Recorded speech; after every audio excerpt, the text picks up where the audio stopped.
Olá, seja muito bem-vindo a mais uma aula da série Aprenda Inglês com Música, que te ensina inglês de maneira divertida e eficaz. Eu sou a Teacher Milena do inglesonline.in. Para saber sobre as próximas turmas de intensivo, os grupos de conversação que ficam abertos o ano todo ou sobre aulas particulares comigo, é só ir lá no site www.inglesonline.in. Lembrando que no site você também acessa o PDF que acompanha essa aula. Bom, se você gosta da série Aprenda Inglês com Música, eu quero te fazer uma pergunta. Você já está inscrito no canal do YouTube ou já assinou o podcast?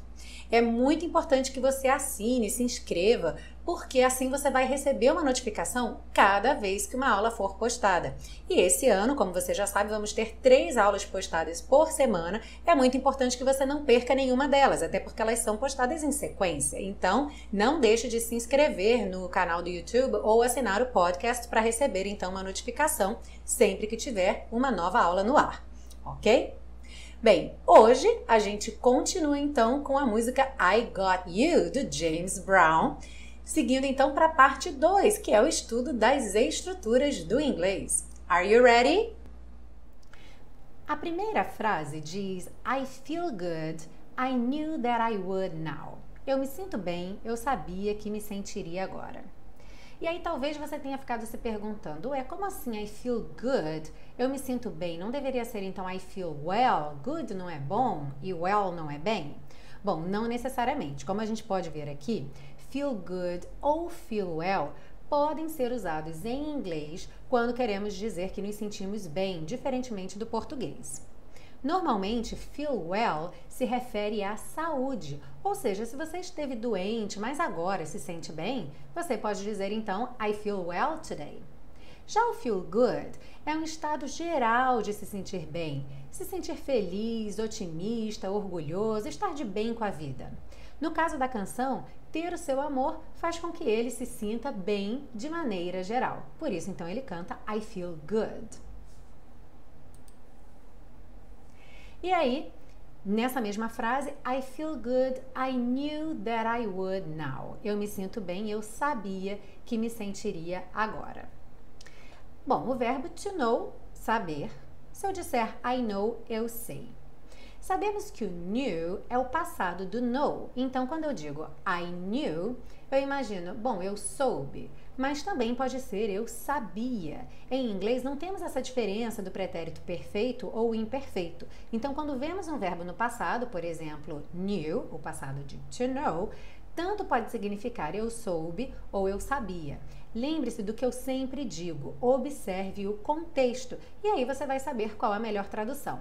Nesse caso da música, fica melhor eu sabia que eu me sentiria bem agora do que eu soube que me sentiria. Vamos ver alguns exemplos com esse verbo knew, ou seja, saber no passado, com diferentes contextos e diferentes traduções. I knew about this yesterday. Eu soube sobre isso ou soube disso ontem. I knew all along that it was a lie.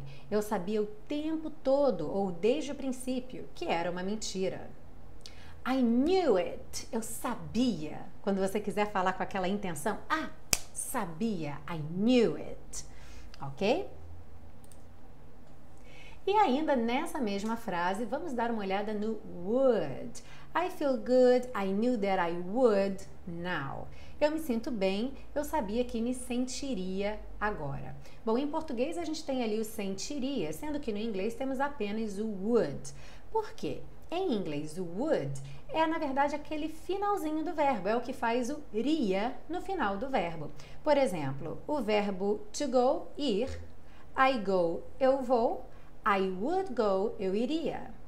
To like, gostar, I like, eu gosto, I would like, eu gostaria.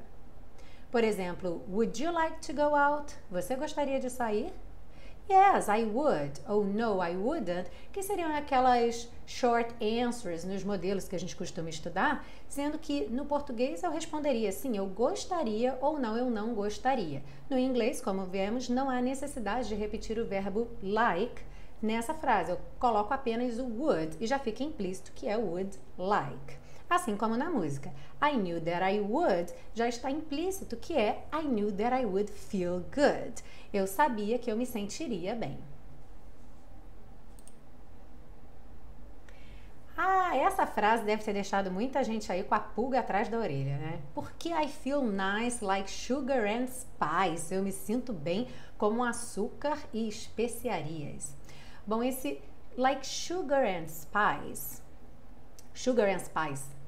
Bom, esse sugar and spice vem, na verdade, de um nursery rhyme. Nursery rhyme é como uma parlenda, aqueles versinhos que a gente fala, por exemplo, batatinha quando nasce. E essa parlenda, ou essa nursery rhyme de 1820, se chama What Are Little Boys Made Of? De que são feitos os garotinhos. E depois ele fala de que são feitas as menininhas, ou as garotinhas. E aí, nesse trecho, diz o seguinte: What are little girls made of? Sugar and spice and all things nice. De que são feitas as menininhas ou as garotinhas?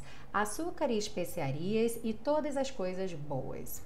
Bom, nessa época, século XIX, início do século XIX, açúcar, especiarias eram coisas bastante especiais, raras, não tão fáceis de serem encontradas. Tinha todo um processo de importação que não era simples. Então, comparar meninas a açúcar e especiarias era compará-las a algo muito especial, raro, doce, bom. Ou seja, sugar and spice é usado para coisas boas de maneira geral. E ele está se sentindo tão bem que ele se sente like sugar and spice. E para finalizar, a dupla negativa. Temos aí duas frases nessa música com dupla negativa. I know that I can't do no wrong. Sei que não posso fazer nada de errado. E my love won't do you no harm. O meu amor não te fará mal nenhum. Bom, a dupla negativa é bastante comum no inglês informal, assim como no African American Vernacular English, ou Black English, que é um dialeto falado pelos negros americanos, mas ela deve ser evitada no contexto do inglês para comunicação internacional, com pessoas de todos os países, como uma ideia de língua franca. Principalmente em ambientes formais, entrevistas de emprego ou universidade, porque pela gramática formal, essa dupla negativa é considerada errada, embora em português nós a usemos o tempo todo, mas em inglês não é considerado correto, a menos que seja no Black English ou African American Vernacular English. Como é que nós poderíamos construir essas frases da música sem a dupla negativa? De duas formas, a gente tem que escolher um momento apenas para aparecer a negação. Ou a gente diz, I know that I can't do any wrong, ou I know that I can do no wrong. Então, ou eu tenho o can't na negativa, ou então eu coloco no wrong, o no aí sendo a negação. Na outra frase, my love won't do you any harm, ou my love will do you no harm. Novamente, ou a negativa está no meu verbo won't, que é a contração do will com o not, ou então no harm ao invés do any harm. Lembrando que o any é uma palavra neutra, ela não é uma palavra negativa. E por ser uma palavra neutra, ela é muito bem-vinda em frases negativas. Ok, essa foi a parte 2 do estudo da música e de agora até a próxima aula, continue ouvindo bastante a música, aproveite para fazer suas experiências, criar suas próprias frases, usando as estruturas que vimos nessa música e também para levar esse conhecimento para outras situações. Por exemplo, dupla negativa é uma coisa comum em seriados, em filmes, então fique atento para começar a reconhecer as coisas que você estuda aqui na série Aprenda Inglês com Música em outros contextos também, além da música, e assim seu inglês vai melhorar cada vez mais, ok? Te vejo na próxima aula. Bye, bye!